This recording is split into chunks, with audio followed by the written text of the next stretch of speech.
on the Xfinity guest line, our Morning, Cuz. man, Baldy.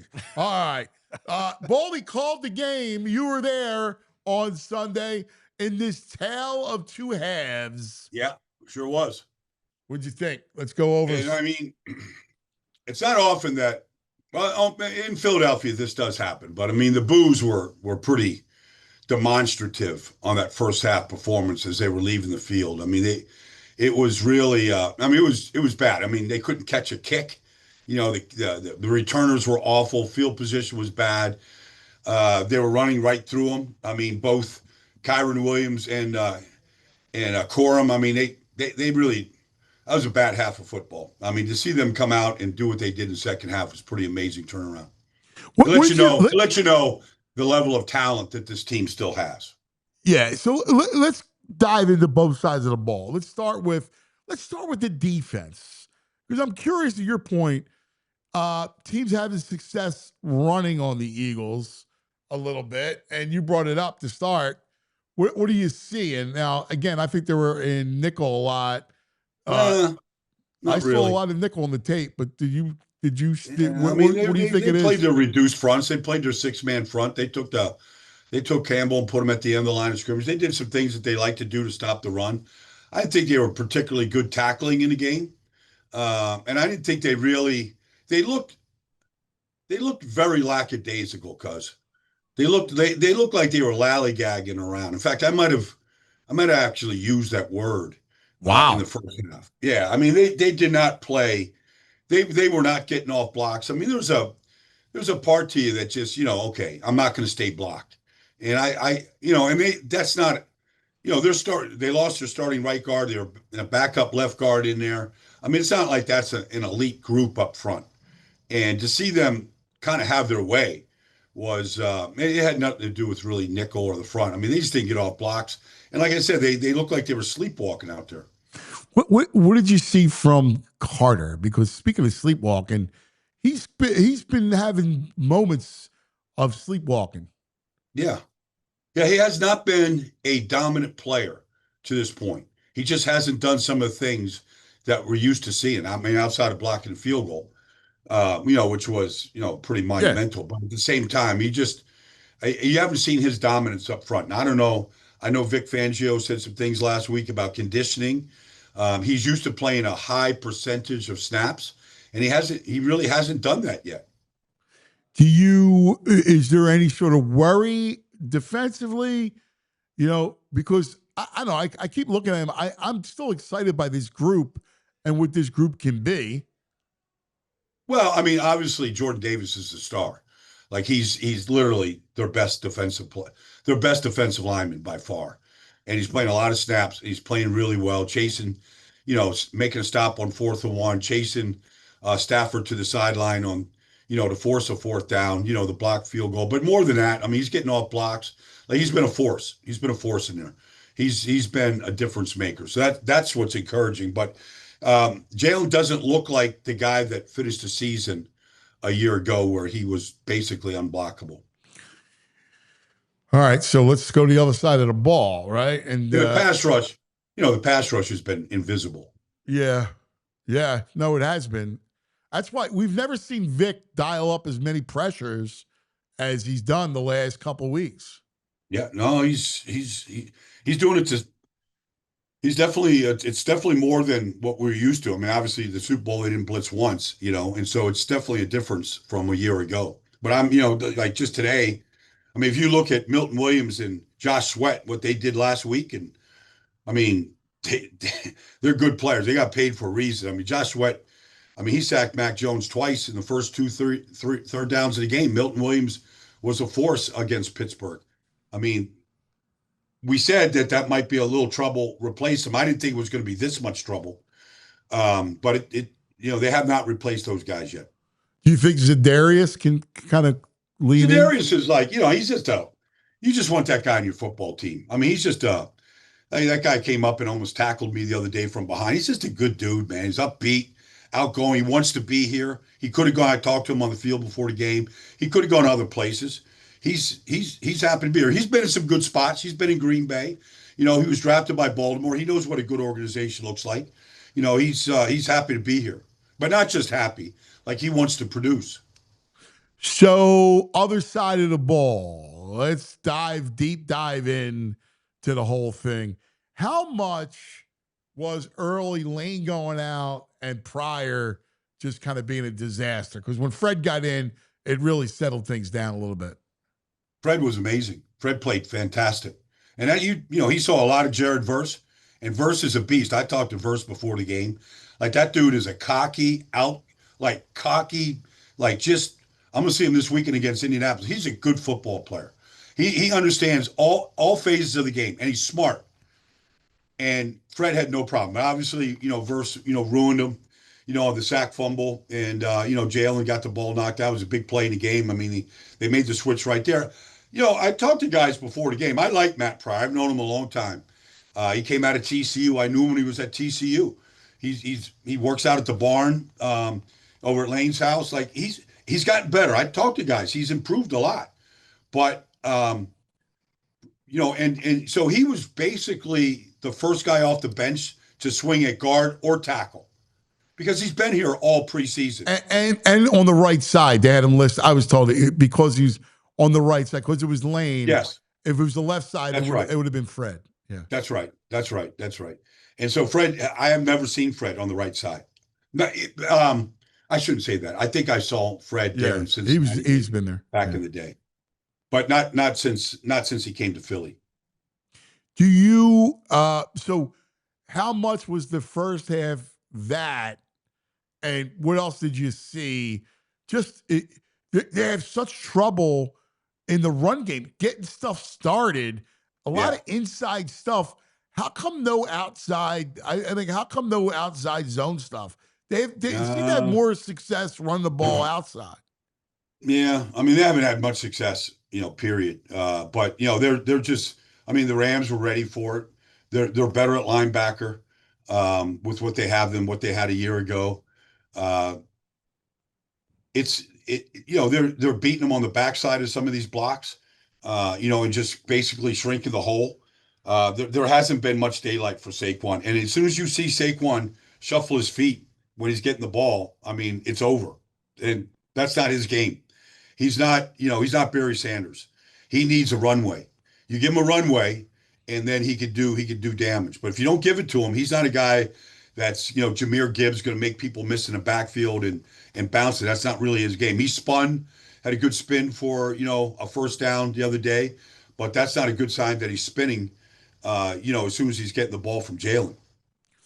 I mean, at some point, you're going to have to throw it just to open things up with the run game early. You're going to have to throw it early just to get some space and get them off you a little bit. There's nowhere for him to go. So you got to start throwing it early. Well, it took him, to be down 26-7 to start throwing it, and then you saw what happened. The thing about AJ is, I mean, first of all, the one thing Jalen loves about him is he catches everything with his hands away from his body. Yeah. So, Emmanuel Forbes can be draped over him or, throw a corner that was out there the other day. It doesn't matter. And then, they could have easily, most receivers, if you're catching on a comeback and the guy's right on your upfield shoulder, they're going to tackle the catch.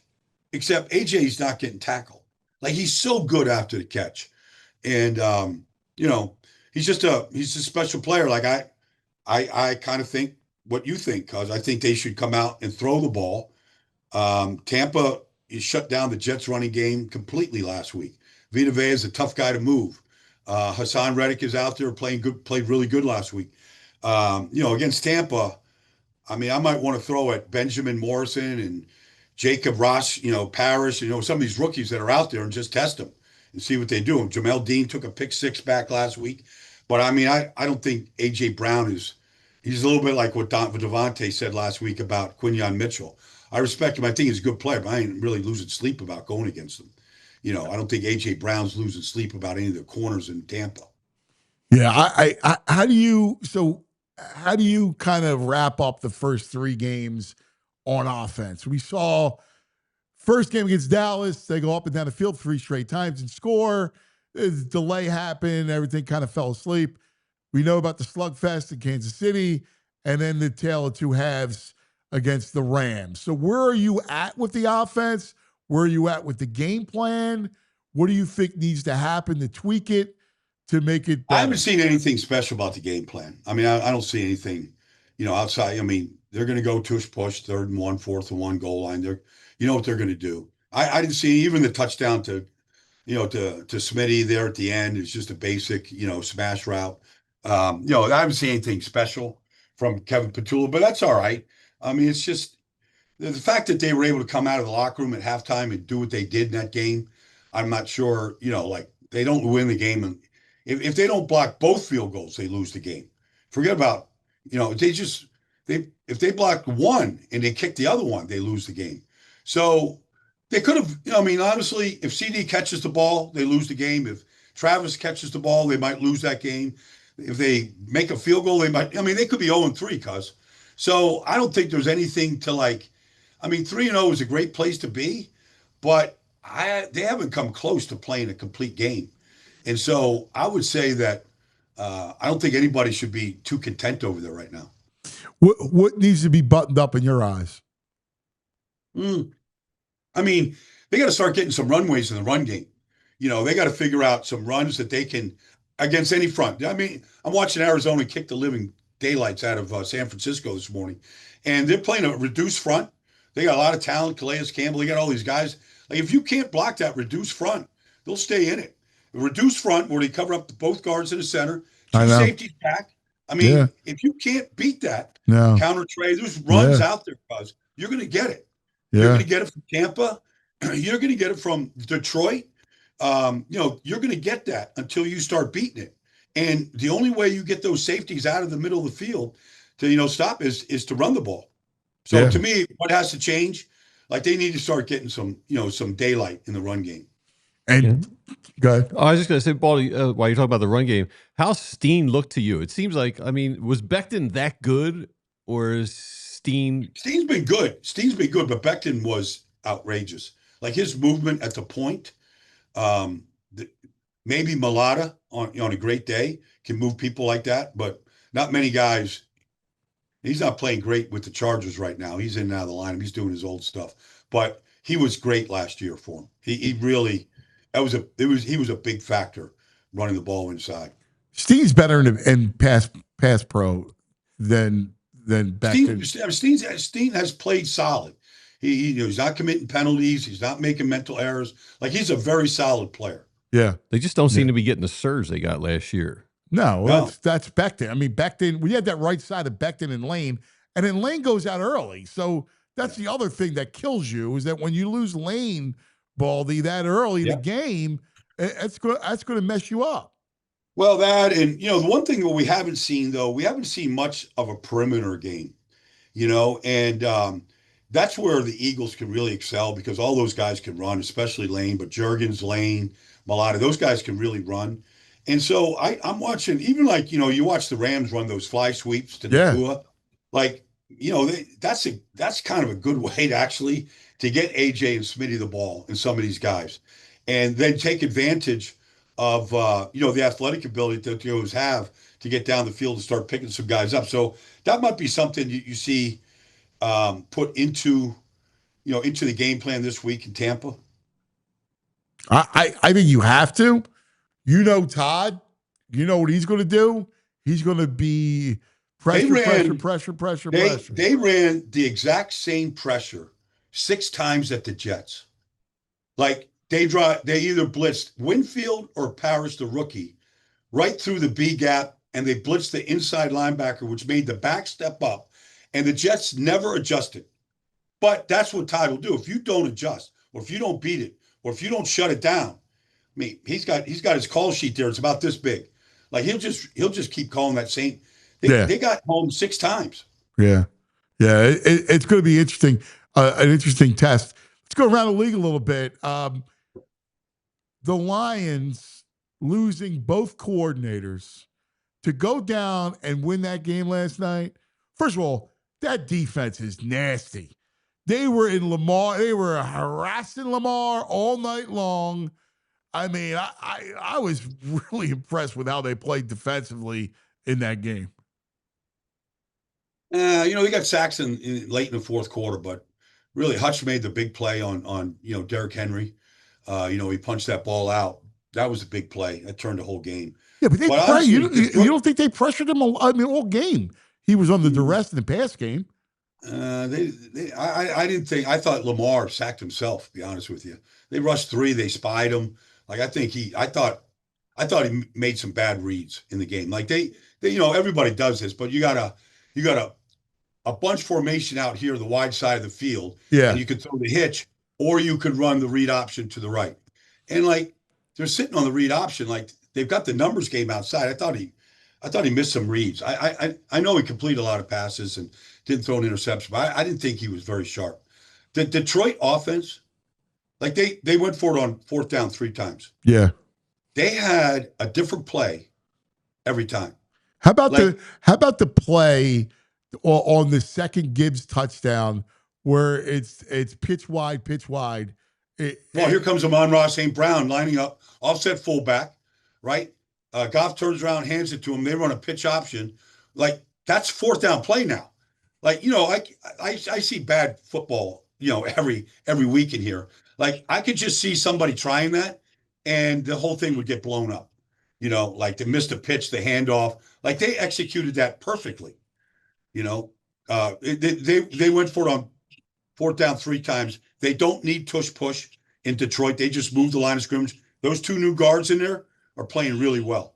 So, I mean, they ran basically the same plays. Then on the last fourth down to Amon-Ra, I mean, they ran the same play they've been running, that Montgomery went 72 yards up the gut, and they made a play action pass off it. Like, they're a dangerous football team. They're back to being dangerous. Yeah, they're scared. That North is nasty. How about it? You called it. Carson played well. He The played Vikings well. were just out of control. I mean, they just dominated that game. Well, they had 5 takeaways. Yeah. And it was literally during the game, because the Eagles game, because I was kind of, in the commercials, I'm checking out the other scores and stuff. It was every single ex-Eagle that was on this team last year, all produced. Carson, Kenneth Gainwell scored a touchdown for the Steelers. They didn't score a lot of touchdowns. Milton Williams, Josh Sweat, like they all played. Isaiah Rodgers has 2 touchdowns. Yeah. Like he had 3 takeaways himself. Yeah, I know. 2 fumbles, forced a fumble, recovered 1 for touchdown. Like every single ex-Eagle out there in the business played well last week. Yeah, it was crazy, man. It was insane. But Wentz, anyway, that NFC North with the Packers, and look, I thought the Browns were playing tough and whatever. You got bit. They're still a good team. Yeah, but that's the best defense in football. Yeah. You don't need any stat sheet. Yep. Like what they do defensively, those 2 rookies, Mason Graham and Carson Schlesinger, like they don't look like they're unbelievable players. Both of them. Yeah. They are. They're ridiculous. That NFC North is nasty. Then you look around and you look, the Giants, the Cowboys. Cowboys are a bad team, dude. They're just not good. Well, so Caleb throws 4 touchdown passes against him, cuz. Like, you could have taken your son and he could have thrown the first one. I mean, they miss a jam at the line of scrimmage. Rome Odunze is running down the field. They do a throwback to Caleb from the tailback. Nobody covers the receiver, the rookie out of Missouri. Like, it was Cole Kmet they blow the coverage on a YY seam route, and Cole Kmet's sitting in the end zone. Nobody's around him. Like, it was as easy as you can get. They're terrible. They got no pass rush at all. No pass rush. No. Like, they're just a bad team. And that's why the Giants, who are just awful. I mean, it's unwatchable football. How do you, on fourth down at the goal line, throw the ball to the crossbar? No, I don't understand that. Like, how do you not even give yourself a chance? Who cares if the ball's intercepted? You throw the ball to the crossbar? Like that. I mean, I've played with quarterbacks that have no business putting an NFL uniform on that might do that. But you don't expect that from a guy that's won a Super Bowl, man. It's just bad. It's bad football, man. It really is. They got to go to Jackson Dart. I mean, at this point, you just got. I don't know why. Like at one point, they ran a play the kid Scadaboo can play, really play. Oh, So they ran a play. They got a rookie left tackle, Marcus Bowe. They got a rookie running back in Scadaboo, and they put in Jackson Dart for a play, and they gained 10 yards on the play. And I'm like, that's your offense right there. Right. Give me the rookie lineman, give me the running back, give me the quarterback, and go. Yeah. Like the hell. Yeah, they had. I mean, they ran. It was a read option. They ran, and they got positive yards out of it. I'm like, come on, like that to me, it's funny, but it's great to see. You know, I look around the NFC. There's a lot of bad teams. I don't know about you, but I mean, the Niners. I mean, they're banged up severely. Well, Bosa's out for the season. But and I just saw that Bosa's out for the year. Even Mac Jones played well though. Mac Jones played really well. Like Arizona, I'm just telling you, Arizona, their offense isn't great. Their defense is really good. No, Arizona loses Connor for the year. Yeah. Well, they got, they drafted a kid out of Florida State last year. He's a good player. They lose some there for sure. But, injuries are, they're going down fast, man. Quarterbacks, star players, your depth is going to get tested at some point during the season. Yeah. Yeah. How do you look? If you look at the power rankings of the NFC, how would you stack it? We always do this on Tuesdays. Well, I think the Eagles are still, top notch for sure. But, Detroit has just played 2 really good games in a row. They're going to be up there. Seattle is really solid. Like they don't fool around. Bad teams, they just put them away. They don't even. It does get close. They're a really well built team. I like Seattle. I think San Francisco's undefeated, but they just lost so many players. Yeah. So I don't know how long they can maintain it. Tampa is really they needed 3 last drive comebacks to win. But they got a backup to a backup right tackle. They got a backup to a backup right guard. Their starting center is playing left tackle. Their starting left guard is playing center. They took a kid from the practice squad to play guard last week, and Baker's still making these plays. I mean, it's got to be a Jalen Carter game, no? No doubt. I mean, you watched Quinnen Williams last week, for the Jets, and he was motivated. He saw Warren Sapp on the sideline. He was all excited. That was his hero growing up. And but Jalen Carter needs to go down there and ruin these guards. I mean, honestly, they got 2 guys in there that probably don't belong in there, but they don't have any options right now. Unless Worse come back. If Worse is back, I'm not sure if he is or not, then he'll go to left tackle. Barton will go back. Breederson will go to guard. It won't be as bad as it's been. How do the Falcons get smashed by Carolina, shut out 30-0? Make sense of that. I don't. I can't make sense. But Penix was benched. He was terrible, just awful in the game. And that's not how he had played. But through 2 terrible interceptions, Carolina really benefited from it. But they didn't get the running game going, the way that they had the week before. But I mean, division games, they know each other really well. But that was probably the biggest shock in the league so far this year. Yeah. So you're going to Indy. You get to see Indiana Jones. I'm going to L.A. Indianapolis. Indiana Jones plays in L.A., and he has been outrageous. Shane Steichen right now is the coach of the year. What he's doing with that offense is unreal. Unreal what they're doing. I love Taylor, too. I always love Taylor. Local kid. Well, I mean, he's special for sure. Yeah. But, I mean, Daniel Jones hasn't made – I don't know if he's made a bad throw or bad read yet. The throw to Pittman was a dime, man. It was a beautiful throw.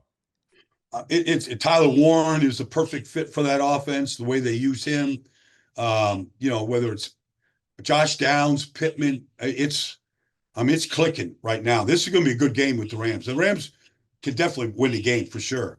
But this is, I don't know. This is going to be a good one. Yeah, yeah. All right, brother. I know you got to ski-daddle. Great stuff as always. All right, buddy. We'll talk to you on Friday. Talk to you on Friday, buddy. Yep, right, you got it. There he is. Baldy.